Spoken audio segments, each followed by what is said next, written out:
what this means to individuals who are here? That's what we're going for.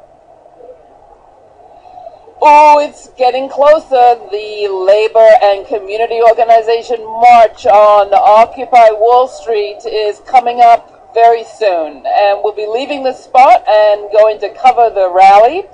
But we didn't want to leave without talking to a few more folks that we've seen here today about why they're here, what resonates here for them, and what they're going to do with the energy and the ideas they're picking up in this space. I'm going to have them introduce themselves. Tell us how you want to be, your name and how you want to be identified.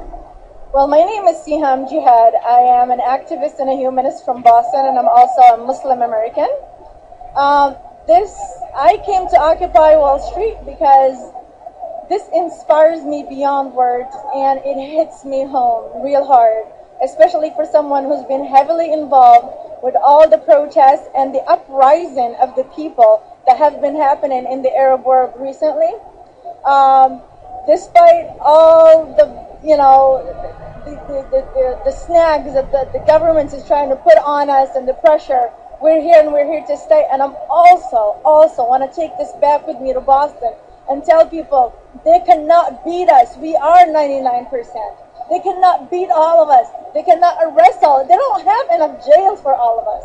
And also to the Arab countries, I want to let them know, we have not forgotten you. Syrians, we have not forgotten you. You're not forgotten. We don't forget about you and go have a nice supper in our lazy boy chair. We are here because we believe that this worked. Thank you to Tahrir Square. And we're going to repeat this. And we're going to take back this country one city at a time. And then if I could clone myself, I would be in every major city in the United States and in every country that is oppressed, that needs to occupy a public spot in order for them to be heard. And who is our friend here with? I'm Richard Williams. I'm a Army veteran, registered nurse, Black Panther, and an activist. And we're just trying to make this a better world for all of us. You're listening to our friend speak, and a wide grin is coming across your face. Why? Because I'm in solidarity with everything that she's saying. I'm just going to say it in a haiku. But as far as the struggle for the people in the Middle East, wherever we are struggling, this is a universal problem. This is not just America. This is something that concerns we, the people of the universe. The Black Panther Party, for those who don't remember or have only seen the money media version, why are you involved in the party, and is it still around today? We are celebrating our 40th anniversary this week, and we are around and we're not going anyplace. And as the young lady said, this energizes us to remain true to our core goals, which were similar and continue to be similar to what's happening today. What are some of the goals of the Black Panther Party? Equality, justice, women's rights, children's rights. The monetary policies of this country need to change.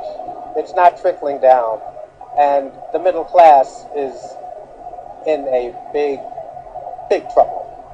I saw the film co-produced by Danny Glover and Jocelyn Barnes, Black Power mixtape recently, that reminded me that we got school lunches in public schools thanks to the Black Panther Party.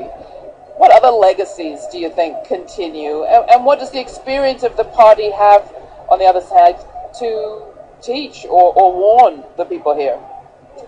Well, one of the things that came out of the Black Panther Party was our initial uniforms that Bobby Seale wore at the Sacramento courthouse. The SWAT teams, if you noticed, had those black uniforms and boots. That's where they got the idea from. Of course, they turned it around and tried to decimate us. But the the lunch programs and that sort of thing, we were social activities. We were not out trying to blow up buildings or kill the police. I joined the Panther Party after I did 7 years in the United States Army. So violence wasn't something that I was coming back home to create. I was coming back home to make a peaceful transition to help this country be the party of all of us and make we, the people, equals. Yeah, go ahead. Interject. There are two things that my friend here said that inspired me very, very much.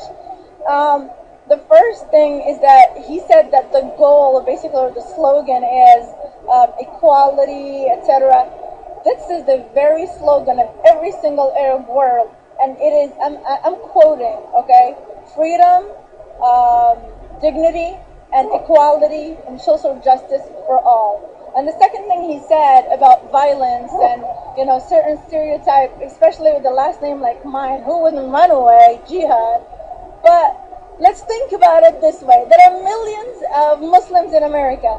If all of us were terrorists and wanted bad for America, do you think there'll be a single building standing? Like, we are here, joblessness is our common enemy, and our money needs to stay here because we need it here for after school programs.